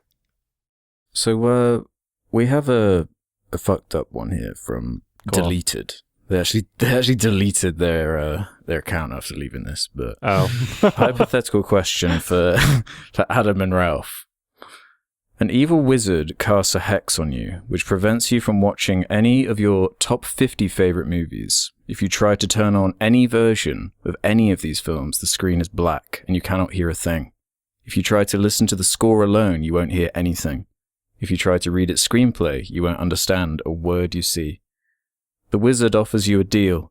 He says he will restore your abilities to watch your 50 favorite films if you can just do one thing. Watch all of the Madagascar movies, including The Penguins of Madagascar, every day for a year. Keep in mind that's about 6 hours a day. You can't put it on while you're working or sleeping, and you can't watch it with friends or under the influence of drugs or alcohol. You must give your full attention to all 4 films every day. If you cannot do this, then you can never watch the likes of The Holy Mountain or Goodfellas. What do you do? Oh no! But then wouldn't my new favorite 50 films be the ones that I could actually watch then? But you'd have to write off The Holy Mountain and Goodfellas, right? Or whatever's in your top 50. You could never watch it again. It would be kind of like that Danny Boyle movie where like the Beatles stop existing apart from that one guy. Yeah, I know. I'm just trying to understand the parameters of what exactly that means. Like I can't even think about it in my head, or no? Because if I can't even like read it or listening to it, like I won't understand. So complicated. I won't understand the words in the. I just won't watch movies anymore. Well, I mean, there's still a lot of great movies out there. 50 is a lot to get rid of. Yeah, I watch like new movies. I guess I had my fill of Goodfellas. I don't think I'd watch Madagascar. The Madagascar movies every day. That's fucking crazy. If I could do it while I was working or under the influence of something or sleeping, like any one of those, if I could just have it on my phone while I'm like cooking food or something, that would be cool. But the fact that they wrote it so that I have to like fucking keep my eyelids open, theater setting watching it, like not allowed to like see anybody like 6 hours out of my day. Fucking that'd be like no free time if I'm still working, you know? Like it would be like an extra job for a year just to return the Holy Mountain. Yeah, no, I don't I wouldn't do it. I would surely discover more movies over time, and there's plenty of movies to appreciate. Yeah. So because that's 3 more movies you could be watching a day pretty much in those 6 hours. Yeah. So, yeah. I can respect that. What about you, Ralph? I don't know. I don't think I could do it. It's too much. And the reason that question wasn't for Alex is because of course he would do it. Yeah, it's not even a challenge for me. It's pointless. I already do that. Yeah. You're a stronger man than me. Cool. Including the Penguins movies? That does add a sort of, that does make it a bit more difficult. But you know what? That's only, an hour and 20 minutes extra, whatever. It's only for a year. Times a year. That's only 1 year. And what? You get to bring back some goodies. Yeah. I guess if I had to, I mean, what a choice. It's your duty in a way at that point. It's either that or not watch Goodfellas again, right? So, Candied Unicorn has one for us. I've had this thought lately and I'm wondering if I'm alone on it. With CG phasing out 2D animation as an art form, many very rightfully feel that 2D animation isn't respected by the industry. Ironically, I feel that this has led audiences down the path of disrespecting CG animation as an art form too, often seeing it as a lazy, inferior shortcut. Do you see any truth to this? What are some examples of CG animation that you consider to be worthy of praise? the question's right. There's a stigma against that. Mm-hmm. Against CG animation for that reason. Because of Norm of the North. And shit like that. No, it's not. Yeah. And I think it is partly that. But yeah, it isn't lazy at all. It's CG animated films we talk about all the time that look great. Mainly DreamWorks, Pixar, Rango, and maybe lower budgeted stuff, but it doesn't come to the top of my head. Yeah. I don't think 2D animation's like shit on either as much. I don't know. Or disrespected. Yeah, I guess it's always associated with kids, and that's usually where it's disregarded, right? And because all kids' content used to be 2D stuff or stop motion or whatever, then CG's come in, it's cheaper. Yeah. I feel like there's more variety now. There's 2D animation for adults, there's 3D animation for adults. It's like, I feel like there's so much variety out there. I don't know, because I feel there's obviously a lot of talent that goes into computer animation, and I have a lot of respect for it, especially when it's done really well. But I don't, if we're comparing that type of animation to other types of animation, I have yet to see a computer animated film that I feel is like a very personal masterpiece sort of thing, like something that's like from one person expressing one person's idea. Whereas obviously, stop motion, we've seen Mary and Max, we've seen Anomalisa, you could argue like Fantastic Mr. Fox is like, that's a Wes Anderson sort of thing. In 2D traditional animation, you could find films like Ralph Bakshi film, like that's a really good example of like someone's, that's what I love the most about movies, and that's the experience that I try to get out of it, is like I want to see something that's by someone and it just breathes their essence, and I learn about the person creating it by watching it. And I have yet to find that for like a computer animated film. Maybe people can give me some recommendations. Maybe I'm not thinking of one properly, but like my favorite computer animated film is like, I don't know, Ratatouille, right? And that's like just like a Pixar movie. I'd say like most Pixar movies are. Yeah, well, they're sort like of Brad pioneered Bird directing The Incredibles. Like, but that's not because that still feels like the Pixar movies blend into each other, right? You swap out the directors, you basically have the same movie. Really? Do you think? No. I don't feel that way about that era. Yeah, I don't feel that way about some of the earlier stuff, like Incredibles specifically. I feel like that's such a Brad Bird movie. Mm-hmm. Yeah. I don't know. That one's got a lot of personality. It's not like a personal, like, it's not like Anomalisa quite, but it doesn't have that's to be. Part I think of it, though, that's the expression of Brad Bird as a filmmaker, is to make pop art like that. I don't think it's any lesser. CG animation on the scale of a project like Incredibles it's just so expensive, and especially what was that, 2004? They were pioneering the technology, and whereas like stop motion anyone can do in their garage sort of thing. Mm-hmm. Yeah, it's more personal, right? Yeah, I think it does need to be. What have we seen? Like Food? No, it's not called Food Fight. I always ironically call it Food Fight. Shit, what's the real name? Food Fight. Sausage Party. Sausage Party. Yeah, that's right. Which I don't actually like, but that's like one of the only examples of a. Right, that's what I mean. It's so cheap. It's just like crappy. Like it just sucks. Yeah, made by slave labor, basically. Yeah, I'm still waiting for something that I feel has that type of like really well made but also personal quality to it that I love out of films. And like, I mean, CG animation's really expensive, but it's like there are people that can create things independently, but from what I've seen, like on, I don't know what it is about it. Like I guess I'm not like super involved in the process, because if I see a CG animated YouTube channel and there's a bunch out there that create their own things, half of them are really like shitposty, where they're like trying to make something that looks stupid and weird. And I think it might just be like a part of the process. But then you look at like 2D animators that are posting their own short things that they're creating basically by themselves, like Don Hertzfeldt, or I need to look up the name of this guy. What is his name? He made Double King. Felix Colgrave, like fucking awesome animator. Like Felix Colgrave makes some great shit, and they're so him, and they feel like super high production value. I don't know if he's the only animator or whatever, but like that's like a shorter version of what I'm looking for. I haven't seen like a feature length version of that in CG, really. You know, What about then something like the Lego Movie or Spider-Verse, both Lord and Miller? Yeah, Lego Movie is my I would say that's my. I keep forgetting about it. You know, I always say Ratatouille, but it's actually Lego Movie.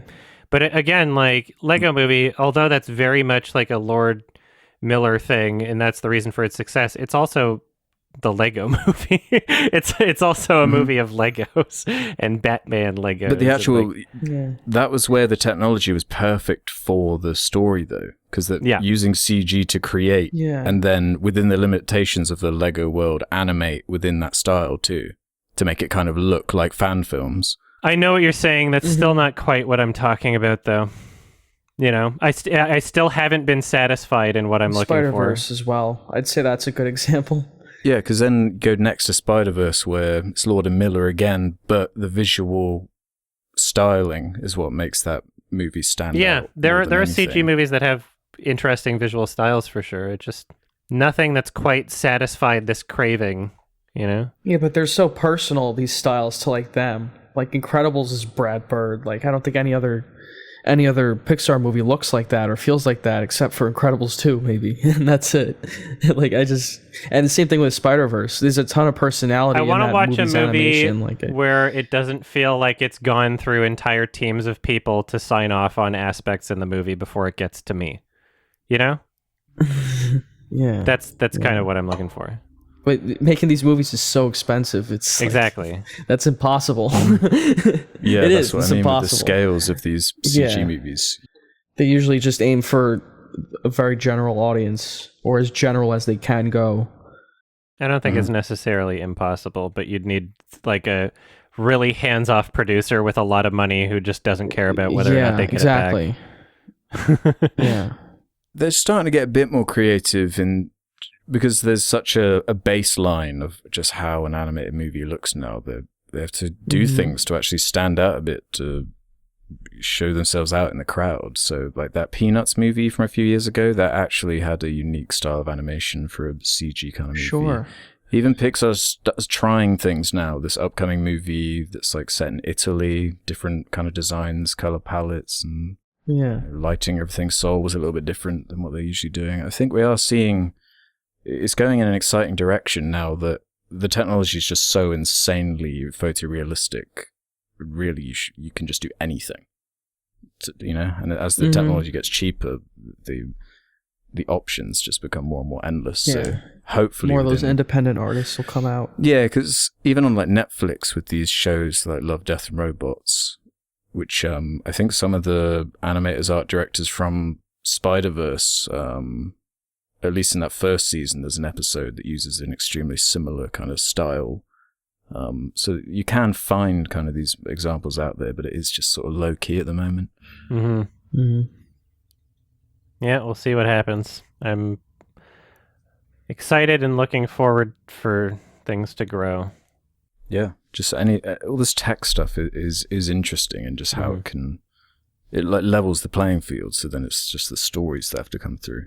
Or the creativity that's to shine through in some way. Yeah. I wish 2D was still a thing that studios wanted to do, though. I feel like there's always going to be like a little bit of like resentment for a lot of people. Well, yeah, I resent Disney majorly for that. Yeah. Because, I mean, you can't put like just a little bit of that just insane amount of money you're making, just a bit, just on these little passion projects that, you know, that strike at what the company used to be about, what its history is in. But they don't really deliver anything like that anymore. It's cool to have this new CG 3D era, but it'd be nice also if they had some like true 2D passion projects, but they just kind of gave up after the Princess and the Frog, I guess it was. Mm-hmm. Which is like, what, really? You gave up after that one? Why not just try that again? that was their self-fulfilling prophecy of like, let's take this side script and these like side songwriters, and then we'll see if 2D is still profitable, but we won't put our best efforts and all of our resources into it. Oh, it wasn't as profitable as the other ones that we did put our best efforts into. I guess nobody wants to see 2D animated films anymore. Let's stop that. It must be because it was 2D and not because we didn't put our best efforts into it. Fuck yourselves. Yeah, it's very lame. Yeah. Butter467 has one for us. What are some of the most overused songs you've seen in movies? Speaking of Zack Snyder. Like in the movie themselves, or like just in general, songs you're sick of hearing in movies. Like I think of Hallelujah, and like covers of that song. There was one I think in the credits Snyder. that was in the credits of the Snyder Cut, wasn't it? Like a cover of and it's Hallelujah. in Watchmen. Yep. What's that fucking song that was in? Was it in Shrek 3 where it was what is that? Yes. The Led Pilgrim Zeppelin song or Yeah, it's something? used too much. Yeah, Immigrant Song. Immigrant Song. as well. Immigrant Song. That's what it was. Yeah. Yeah, that one's It's in kind of Thor meme. 3. It's in Girl with the Dragon Tattoo, the cover of it by Trent Reznor. Oh yeah, That's yeah. an okay cover. Dude, Yeah, any hit classic rock song from the 70s has been overdone to fucking death by this point. Dream on, dream on. Yeah. That's an Like Argo. literally any It's in, like, 70s about, classic a rock million song things. is like in the top 100 most overused songs of all time for me. Yeah. Queen, oh god, Bohemian Rhapsody is a Suicide Squad. It's in Bohemian Rhapsody. Yeah. Trailer. That's a lot in marketing, of course. at least. Yeah. Yeah, that I keep getting still. mixed up in marketing too, because there are so many examples of songs that are abused in that. Even songs from the scores of movies, right? Isn't the score from 28 Days Later just like abused everywhere online? Just Sunshine. constantly? Every John Bryan popular score. The Requiem for a Dream, Lux Eterna got reused and redone in many ways. Yeah. And it's always so weird hearing other film score songs get overused, because it's like, I don't want to be thinking of a different film within this film's universe, you know? Mm-hmm. That's weird. It's worked fine in some documentaries. It depends on the movie. Tarantino does it really well because his movies are different, but he's like an exception. Yeah, and he also picks a lot of film scores from like more obscure movies where he's just like, I'm just gonna. Sure, they're more obscure. Yeah. He's more of an exception too. He's got a very good writer. He tends to use things pretty well in general. Right. Yeah. Definitely. Yep, 70s classic rock. Pretty much my answer. It's the whole genre. It's overused. Yeah.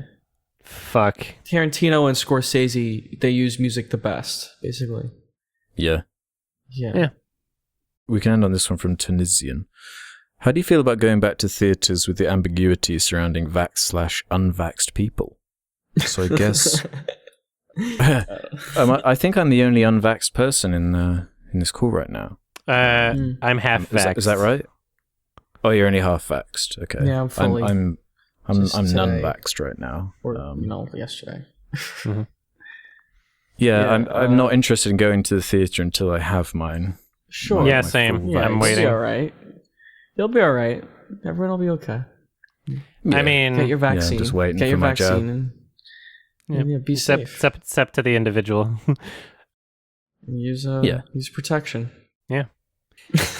Yeah, I'm like, because I don't think it's been that hard on me not seeing things in theaters.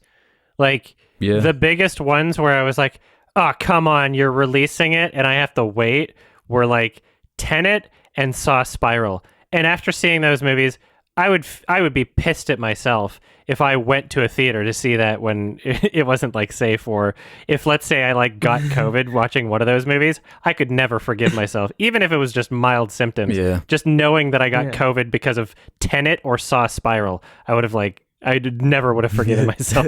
Yeah. So, Yeah. was it worth it? Yeah, I'm getting more and more annoyed about that whole Tenet thing. Yeah. Sure. Yeah. Yeah. The guinea pig Pretty dumb. trial and error Could have done both. film Yeah. release. I mean, he's not working with Warner Brothers anymore, so I don't know. Is that official? I think he's just kind of bitched really loud. I don't know if did he actually officially break it off? Yeah, like I don't know. He must be really upset or something. I don't know what's going on. Yeah, really upset over nothing. Yeah, he could have just put it on VOD. Well, upset at them for like doing an HBO Max thing for a year and only a year when he didn't have any movies he was releasing. Yeah. During an unprecedented pandemic that no one anticipated. He could have delayed Tenet. If he wanted a theater, he could have just delayed it, because that I get. Yeah, but it's so weird that he just it's so insistent that it had to be out His now. movie was basically the only one out. Like, it was the only one in theaters. Yeah. That was new. It was The Invisible Man and then Tenet. Like, which you said, it was like February. But when I went to see it, there was only like one other person in the whole entire theater. So Yeah. I'm curious there was a how few that's people going to there. go. Yeah, it was just really... That was pretty ridiculous, yeah. Of course, it's a Chris Nolan film, but I'll go see it no matter what. Yeah. Was Cruella in theaters? Yes. People Yeah. rushing out to see that one? Yeah. Okay, that'll do it. I don't know one's how many awesome. people Sort saw it in out. theaters, but yeah, I'll be seeing Old in theaters. It's on Disney Plus for $30, so it'd actually be cheaper to that's a fucking good just see it in deal. the theater. Yeah, there you go. Unless you got a Giving family of options. 4. Yeah, I got a family of 4. Yeah. No individual tickets. Yeah, it'll be interesting to see what happens. I'm looking for, I'm excited to see things start opening up again to normal capacity, but also provided that it's done safely. Who knows? Who knows? Yeah, it'll be trepidatious until the new Marvel movie comes out, and then everyone's just going to forget, It's going to be just back to normal. Right. When Black Widow comes out, you'll see. When the Eternals hit screens, everyone's going to be... Eternals. no one's going to be That's the thinking about hope. COVID at that point. Think. All right. I guess it's time for a film recommendation for next episode. I'm There you go. picking a film from 2009 directed by Sam Raimi called Drag Me to Hell. And and we're going to have a special guest to talk about that. Jenny Nicholson is going to be joining us. Nice. And Wow. we will also probably talk a bit about Cruella also. Yeah. So yeah, if you don't want spoilers Nice. for any of those movies, then watch them before the next episode. These episodes come out every 2 weeks. You can listen to them early if you go to sardonicast.com, sign up for premium. $2 a month, you'll get the episodes early. I can't even talk anymore. Sardonicast.com. Patreon.com/sardonicast does the same thing. You're right over there. Yeah, I'm fine. $2 a month. We got merch also. Proceeds from the merch will go to my Alzheimer's diagnosis tests. Have a Shrek-tastic day, everybody. Yeah, let's end it like that again. Shrek. Shrek, everybody. Yeah, Thanks for Shrek. listening. Shrek is love. Shrek is Shrek. life. Bye-bye.